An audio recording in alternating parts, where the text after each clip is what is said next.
Hi Toby, thanks as always for uploading your pictures. Let's jump straight in, just as an overview. Looking good, looking really good. Okay, focus, perfectly demonstrated. Perfectly demonstrated. Remember, always focus is distance. That is the key to understanding all the ideas in regards to focus, is that focus equals distance. If we focused on 1 meter, then something 1.5 meters closer, so 1.5 meters, which is further away, or 50 centimeters closer, both of those things will be out of focus. Okay, so this is a great example. You've really demonstrated this very well. Obviously, the yellow cotton, whatever the yellow thing in the back, is further than the red thing. You're focused on the yellow, not on the red. Therefore, the red is out of focus, yellow not, and vice versa. Just as an interesting point, it's interesting to note that when you are focused closer, then something further will be more out of focus. Look how blurry that is compared to when you're focused here. This is less out of focus. Okay, that's something you'll be understanding in class 4. Class 4? Yes, class 4. Okay. Great, this is good. Let's have a look here. This is close face. So generally the rule with faces is that the point of entry obviously is the eyes, and then our eyes move downwards. Okay, so generally, because our eyes move downwards, we want more space at the bottom, so the eye line in the image should actually be higher than the middle of the frame. It should be a little bit higher. However, in this case, where the line of the eyes is right in the middle, it's okay, it's fine. In fact, it works. Why? Because you have this very strong black line and this strong contrast over here, and it's a curve as well, which means although your eye is moving down here, there's an attraction up here. So your eye is moving down, but it's balanced by the attraction up here, and this ends up leaving you with a very balanced image. So it worked here and you were sensitive to it, so nice one. However, just to remember that when you're taking regularly a picture of somebody without any kind of like leery hat that's pulling for your attention, or wacky hair or something like that, then the eyes should be above the center of the frame, and that would allow for a balanced feeling image. Okay, very good. This is your to space. Now, the reason why it's not sharp is not to do with focus, it is to do with your shutter speed. You will learn about that in the next class, okay, so don't be upset about that. This would have actually been a really nice shot if it wasn't for the blurriness. You can see that your camera shook quite a lot during the time of this picture, which meant it's not sharp. Assuming it is sharp, this is actually very sensitively done. I would probably give a little bit more room, take a little bit away from over here, but you can see clearly that our eye is moving into the space over here. That is quite a balanced image. Just like I said, the problem is that it's not sharp. You work that out for the next class.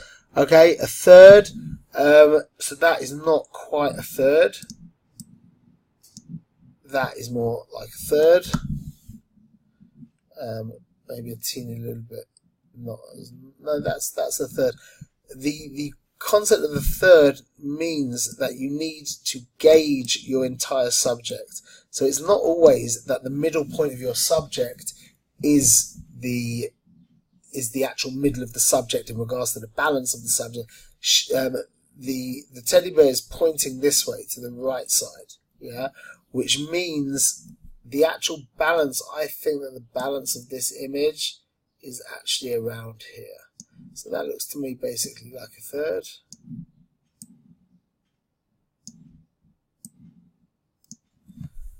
Something like that. This is a third basically, how it is here. The way it was cropped like this, that is not particularly a third. Okay, please be careful with that, because it's a real rule. and you do have to be accurate with it. It does improve the picture. It really does, to be accurate with the thirds. Remember, the rule of thirds is that there is a relationship to that grid, that nine rectangle grid. So something placed in the center also has a relationship. Something placed on the side, as long as it has a relationship to that grid. So this image that you took, when you create the grid, if we do the grid again, let's do, this is something like third here. Probably not, that was not so good, it should be a little bit more. So let's try again.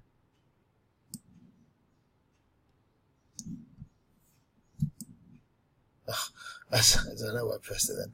Anyway, the point is that this picture here actually has very little relationship to the grid, even though I've drawn the grid terribly. It doesn't actually have relationship to the grid. That is the key to the rule of thirds. Okay, let's jump in. So here's your shoot. You're in the second class, so you haven't learned about the stats right now. So I'm not going to get into it. However, these stats are they're not good, but you will learn about that as you go forward. Next class, you'll start understanding why this picture is not sharp. This lack of sharpness is to do with the shutter speed. At an 80th of a second, you didn't hold the camera steady enough, which means you've got this kind of motion blur, this camera shake, which you'll be able to fix easily by making your ISO higher. Again, these are all things that we don't know about yet, but you're doing great. You've cropped in close. You've got a nice triangle here. Maybe his head could be a little bit leaning a little bit more towards her. You've got a strong triangle. Very positive. Excellent. Excellent. Okay, let's keep moving forward. So this picture, I think, so technically, like compositionally, it needs more room this side because we're moving into this direction. So we need space in regards to the movement, and this side could be cropped. In short, I would not think about cropping a picture with movement, with specific movement in a square orientation. Squares are very static, okay? Triangles are dynamic, squares are static. So we've got a movement going in this direction, as you can see. And it would really make all the difference if this just extended, and it would allow for our eye. It would make the image feel a lot more dynamic. Cropping off the man in the background is not the best idea, but obviously she wouldn't be able to ride this thing by herself.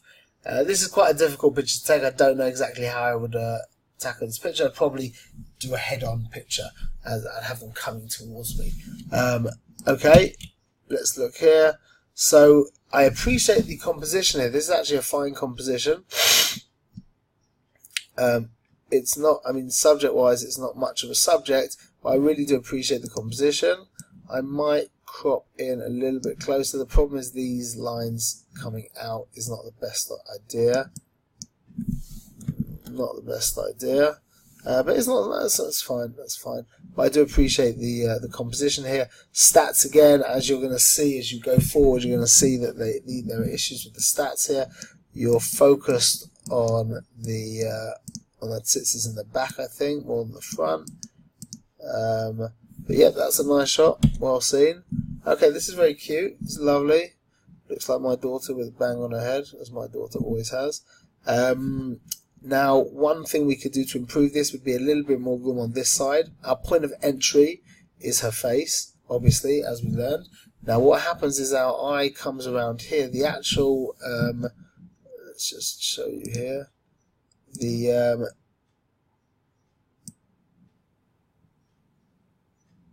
That's basically the movement that our eye takes. Something like that.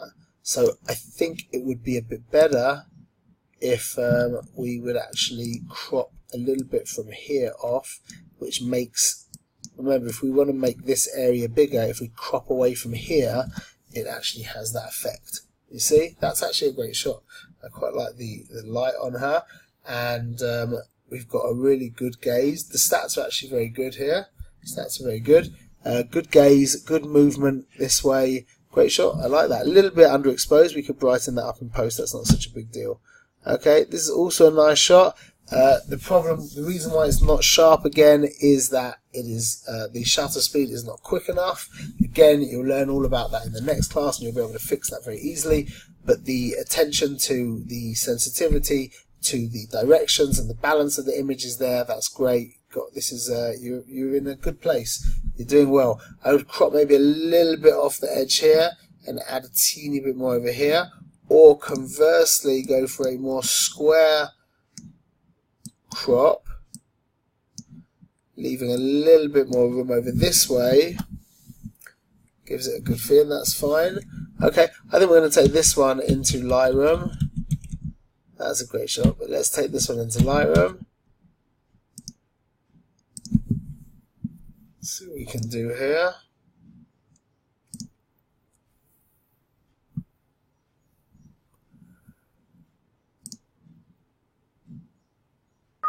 Excuse me. Okay, developed. So now, can we get rid of this? Really, this should be gotten rid of in Photoshop. Would be easier to get rid of this in Photoshop.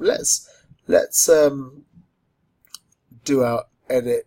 But let's do this in. Let's get rid of the knock in Photoshop. I'll show you how to do that, and then we'll take it into Lightroom to give it a little bit more of a kind of oomph. Let's see. 1 second. I generally work like this. I'm using Lightroom to do all the basic fixes, anything like specific things like removing stuff and this kind of stuff. Then I will take it into Photoshop. Let's get to our clone tool. Let's just go in close. So I'm thinking we are going to clone this area away. It's actually not such a straightforward fix. By pressing Alt, we then pick up the color over here. I think what I'm going to do is I'm just going to color over it. That's not good. And then I'm going to do something else to make it look a little bit more normal. 1 second. Okay, so now we've gotten really rid of the color. What I would do now is I would go to blur, Gaussian blur, and blur the entire place. So now we've hit 30. That's adequately covered. Or what happened there? Something's funny. Okay, so now what we're going to do is we're going to set our art history brush tool. We're going to go back to over here, and now we are going to be able. I've got my flow quite low. It's probably a little bit advanced right now, but if we just paint over here, then we can just see that we're softening that area, and it looks fine.